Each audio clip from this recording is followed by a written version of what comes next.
Hi everyone, I am here with the redesigned Honda Civic Hatchback.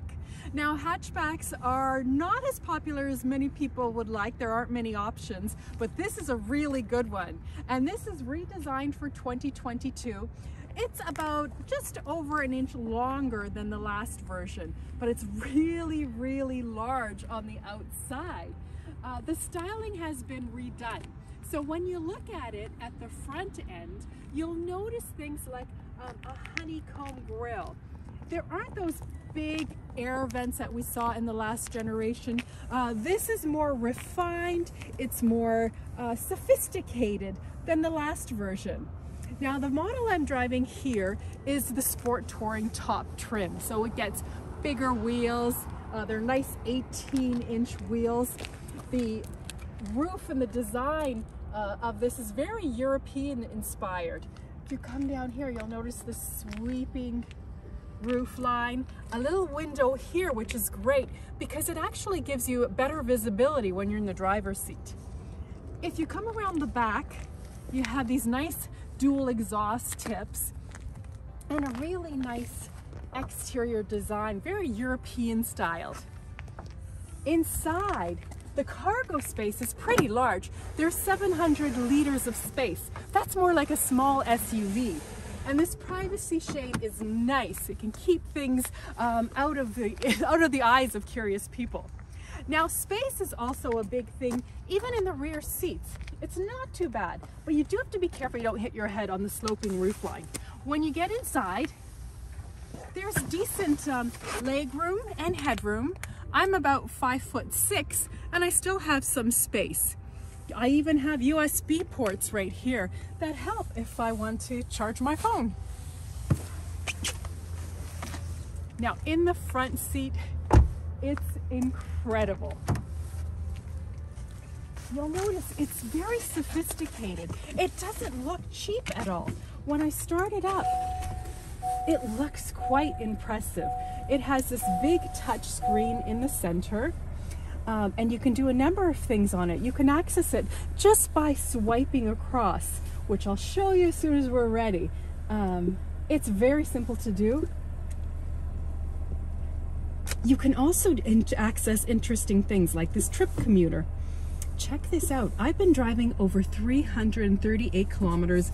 I'm averaging 6.4 liters per 100 kilometers. Very impressive. I love the fact that you have hard dials for the volume and the HVAC. That just makes it so much easier to access. You even have this honeycomb design element here. I wasn't a big fan of it. Looks like it'd be a pain to clean, but it does carry on that theme from the exterior. Everything is really solidly built.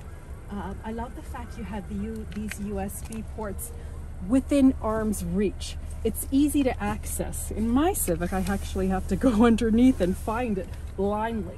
So it's nice to have that. You also have the dual cup holders here, a sunroof here, all of the extras that you want. That is really, really nice. Now we're gonna just go take it for a quick spin.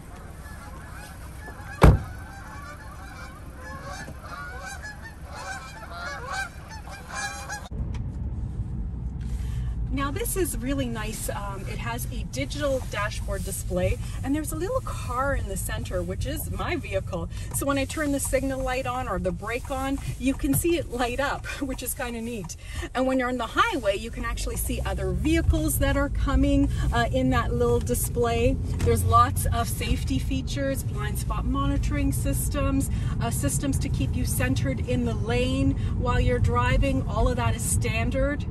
Now, powering this vehicle is a 1.5 liter turbocharged 4-cylinder engine. It delivers about 180 horsepower and 177 foot-pound of torque. I'm sure those numbers don't sound too impressive nowadays compared to other vehicles, but you know what? It's enough for this vehicle.